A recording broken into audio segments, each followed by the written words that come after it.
Hello, everybody. Welcome back to the Highlander Wrestling Show. This is technically Volume 5, but this is Volume 1 of 5. So, anyway, uh, sorry about it taking so long out there, and hopefully everybody out there will come watch more of my videos. Sorry about it, like I said, sorry about it taking so long, but it has some difficulty. Uh, more of my wrestling collection. But today I'm going to be talking about mixed wrestling through the years and everything. Talk about men like the my opinion the founder of MMA. What would they call MMA now? Ontario Anoki, I think it's how you say it. Anyway, Ontario Anoki. That's how I'm going to put it. Uh, he was a very tough wrestler. He did actually beat Bob Backlund one time, but they made him return the title back to Bob Backlund and everything. So I had to fix my my my do rag. But yeah, he. But the first match I'm going to talk about is, of course, who I just said, Ontario Inoki versus Muhammad Ali. This was, I believe, 1978, or it might have been 1977. It was in the early 70s, or excuse me, anyway, it was around 77 or 78. In my opinion, Inoki was the smarter fighter. Muhammad Ali did a lot of whining and complaining during the match. They wanted Inoki to stand up and fight Muhammad Ali, but they also forgot to or failed to realize that Inoki was not a boxer. He was basically what you consider the original MMA fighter. Inoki was a smarter fighter in that whole match. He tore up Muhammad Ali's shin bones pretty bad, and the in the end of the match that ended in a draw. Basically, in my opinion, Inoki should have won. I mean, he couldn't get Muhammad Ali to the mat like he wanted to, so therefore they that never did actually happen the way he wanted it because Muhammad Ali, like I said, did a lot of whining and crying in the video and during the match about this and that, and it's. I mean, everybody out there who's seeing this, look it up. Oh, yeah, I may come up with your own conclusions on that, but by my opinion, Ontario Inoki was the better fighter. I never was a Muhammad Ali fan, so uh, anyway, but we're gonna go down a little bit further. This was maybe 1980. Uh, Muhammad Ali decided that since he got cocky and lucky and everything with Ontario Inoki, he was going to try his hand in another wrestler, which this was no ordinary wrestler. This was not Ontario Inoki or nothing. This was the late, great Gorilla Monsoon. And Gorilla Monsoon, a lot of people don't know who he is. They just know him as a commentator. Gorilla Monsoon was a very talented wrestler for his size. I mean, the man was 400 something pounds in his, well, during the 50s and 60s. And Gorilla Monsoon could do cartwheels one handed. He was very strong. He went up against men like Bruno and all them. So, but anyway, getting to the point. The night, I'm trying to remember who it was now that Gorilla Monsoon was in the ring with. Anyway, Gorilla Monsoon threw the guy out and everything, and Muhammad Ali was going to be there that night, and I believe it was the front. I mean, it was either the front or second row. I want to say it was the front row. and he gets up and starts pointing his finger at Gorilla Monsoon. And at the time, was trying to stop Muhammad Ali from what he was doing. So, but as when you watch the video, you can see Gorilla Monsoon leaning over the rope, telling him, "No, no, no, let him come in. I want to see what this man is made out of." So the referee went ahead and rung the bell. Muhammad Ali gets in. He takes his button-up shirt and nice coat and whatnot off, and took his shoes off. So I guess so he can move around a whole lot better. Uh, he started dancing around like he normally does, talking trash, and started throwing stiff, hard jabs at Gorilla Monsoon, which was just slapping him out of the way like a fly. I mean, he was just basically trash talking. He wasn't even trying to take nothing serious. He was taking Gorilla Monsoon too lightly. And now Gorilla Monsoon at this time was already getting close to wanting to retire at this time. So you have to keep that in mind too. Anyway, Gorilla Monsoon just slapping those jabs at it away from him, just like they were flies. Muhammad Ali stops and points his finger at him. Gorilla Monsoon grabs him by the arm, puts him over his shoulder in a fireman's carry, spin him around a few times, drops him. Muhammad Ali didn't want no more Gorilla Monsoon after that. They had to carry him out of the ring, and he was still trash talking. But then again, like I heard somebody say on a show one time about that particular event, what you gonna do, Muhammad Ali? You got a 400-pound gorilla looking back at you. So therefore, there ain't too much you could do with that. I mean, that's a big man. But anyway, going to the next event. Uh, this was at the Tokyo Dome during the Kawasaki Death Match tournament. Everybody will remember him as the UFC Ultimate of Ultimate Champions, Dan the Beast Severn, who, in my opinion, is the only true beast in wrestling and MMA. Uh, Dan was a tough, tough, tough individual. And anyway, he went to Japan during this tournament as the NWA World Champion. When they still had the NWA, it wasn't under the Crockett promotion no more. It was bought and used. I think it was a part of WCW at the time because that's how WCW became what it is through the NWA. Uh, it was connected somehow, I believe. Uh, Anyway, he went up against a man who was a tremendous Japanese wrestler, along with Antonio Inoki and the Great Baba and all that. His name was Tarzan Go to Go to. See, it's Goto. I think I'm saying it right. Anyway, that was a match at that Kawasaki Death Match tournament in Tokyo, Japan, which was a very great match. I mean, had to give Tarzan one credit. He hung in there with Dan. I mean, like I said, those Japanese wrestlers are some tough individuals. Never take none of them lightly because they will mess you up.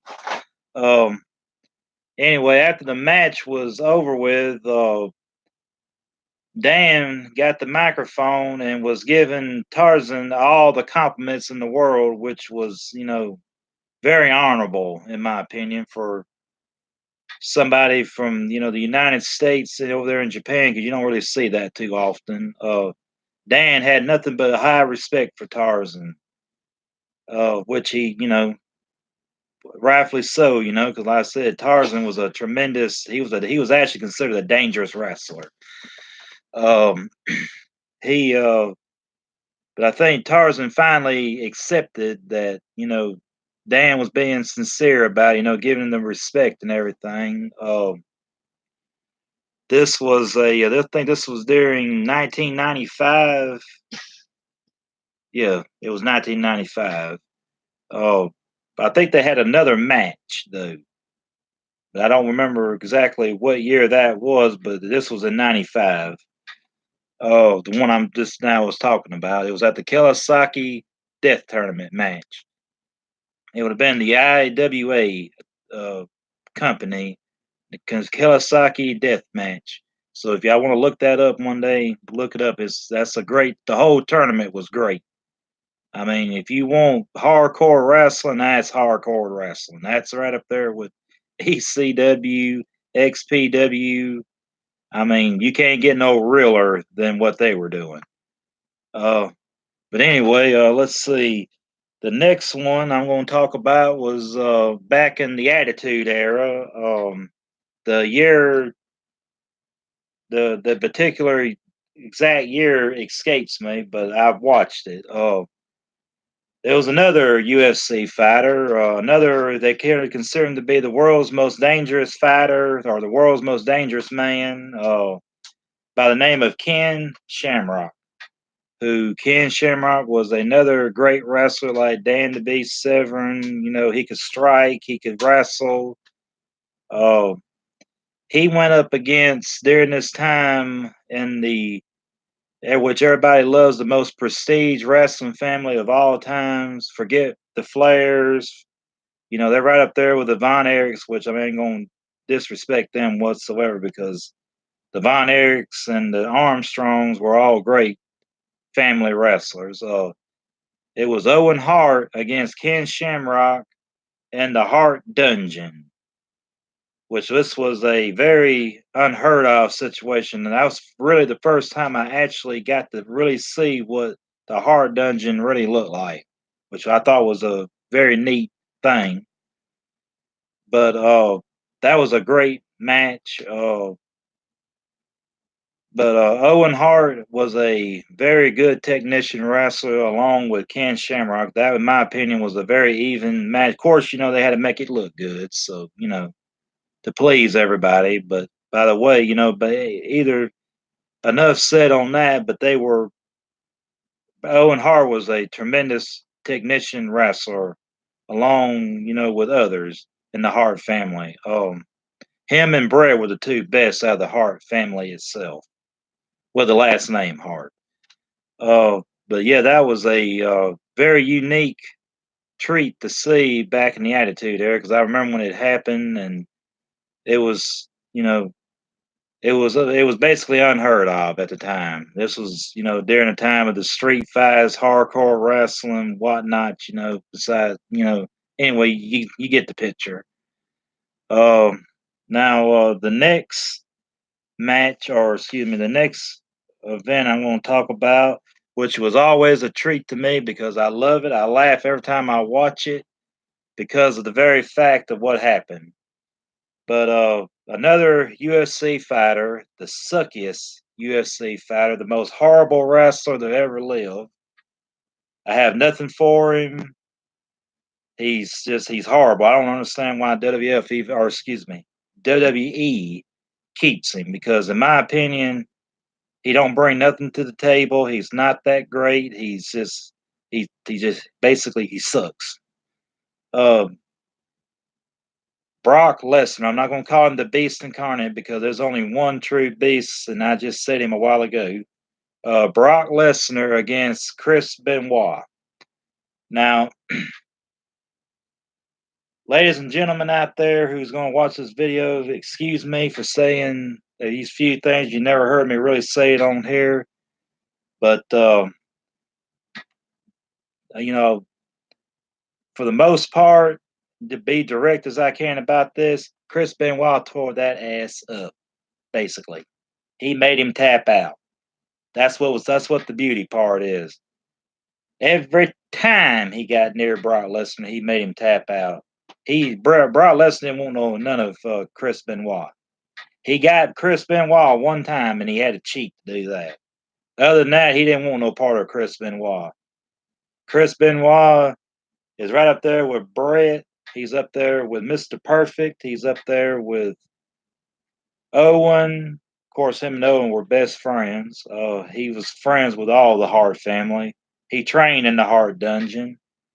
Um, but yeah, Chris Benoit, bad. He's a bad individual in that ring, and Brock knew it. I mean, he humbled him. Brock didn't want no part of that crossface crippler. I mean, he made him tap out. And that's why I said I love watching just because of that. Chris Benoit, you can't get no tougher than him. He's just like the Dynamite Kid from the British Bulldogs. Tough, like a pit bull in that ring. He ain't gonna turn you loose. He keeps coming at you. Um, but yeah, a lot of people may disagree with that, but hey, that's your options, your opinion. I'm just telling you, I don't like Brock Lesnar, as you can tell. I do have nothing for him. I was happy that Chris Benoit did that. Uh, may he rest in peace and everything. But anyway, now the next event I'm going to talk about. Some of you younger fans out there who still learning different, textures. I mean, excuse me, not textures. I don't know what I'm even talking about. Still learning about different eras and different, matches. May not know who you're talking about or nothing like that. But this is a match unlike anything probably y'all ever see. There was a guy who was the true human suplex machine. He was in the full contact wrestling where he was a world heavyweight champion before he came to used to what Paul Heyman had called ECW Extreme Championship Wrestling by the name of Taz, the human suplex machine. Taz was a very he could do it all. He could brawl, he could wrestle. He was a great Greco-Roman style wrestler, or excuse me, Greco-Roman. I don't know why I don't know what's wrong with my speech.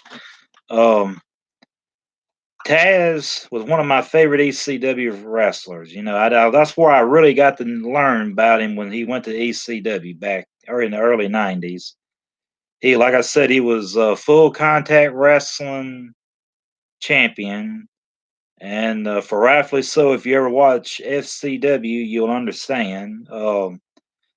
Anything from 1990 to 1998 is pretty good, which they changed up because it's no longer the same company now. It's still around, but it's nothing like it used to be. Oh, they basically changed up pretty bad. It's no good no more. But the originals were always good from the '90s. But anyway, Taz when he went to ECW, he became ECW champion, or maybe a little bit afterwards. Anyway, this match was by he was wrestling against another or one of the legends of wrestling by the name of Bam Bam Bigelow. And this was a Falls Count Anywhere. There was a street fight basically. The match, was brutal, very hard hitting. Surprised nobody really got hurt during this match because, of course, I know a lot of people out there say wrestling's fake and everything, which people don't give wrestlers the credit that they deserve. Just because they don't do what the UFC does. UFC ain't no good no more. I hate to tell everybody that out there, but the UFC is no good no more. It ain't been since Dana White took over. I have nothing for that man either. Because everybody's got the same freaking style. I mean, it's no good. It sucks. Uh, but this match, like I said, it took place during the ECW pay per view event. They wrestled all over the place. And during one time, uh, Taz had suplex Bam Bam Bigelow out on the walkway where the steel rails are at. When he done that, him and Bam Bam Bigelow both went straight through the steel. Like I said, I don't know how they kept from breaking bones and really seriously hurting one another. And that ain't all of it. This is where it gets wilder. They got out of there, and they fought all the way through there, and they wind up going out there in the parking lot where they get to really throwing down then, and Taz whips Bam Bam Bigelow into the side of this. I believe it was like a uh, kind of like a minivan, basically. Caves in the whole side of it when he whooped Bam Bam Bigelow up in it against it. I mean, it just caved in the side. I don't know how Bam Bam Bigelow didn't get seriously internal broke ribs, internal injuries from that because, well, of course, again, Bam Bam Bigelow's a big ass man. Oh, excuse my language out there. But anyway, but yeah, it just basically hit the side. I mean, it caved it in. That car ain't no good no more. I hope they had insurance. Uh, which Taz won the match. Bam Bam Bigelow at one time was ECW World Champion. Uh, I've always liked Bam Bam Bigelow. You know, he had the tattoos on the head and he wore the flame outfit. You know, he's been around since the '80s. Uh, but yeah, but that was a very brutal type match itself out of the ECW. I guess ECW at the time was the closest to International Wrestling Alliance out of Japan, All Japan Wrestling, and FCW out of Japan. That was as closest to that here in the United States as we could get. Of course, after that, WCW and WWF started getting into the hardcore wrestling. And that was a very, which I loved it when WWF did. WCW, I know y'all get tired of hearing me say this. I just never was a WCW fan. Of course, yes, some of y'all out there who's watching, I got one viewer. Uh, some of y'all may disagree with me, which, you know, if y'all like WCW, hey, that's fine. That's great. You know, I mean, that's your preference. I mean, me personally, I just never got into WCW. Uh, but yeah, this is that was a brief go back on particular, you know, what we call original MMA. Like I said, Torio Inoki was a very he was, in my opinion, I've heard other people say this too, the founding father for all that. He was WWF World Martial Arts Champion. At one time, WWF had a title called that. I got to see pictures. I thought it was pretty cool looking title.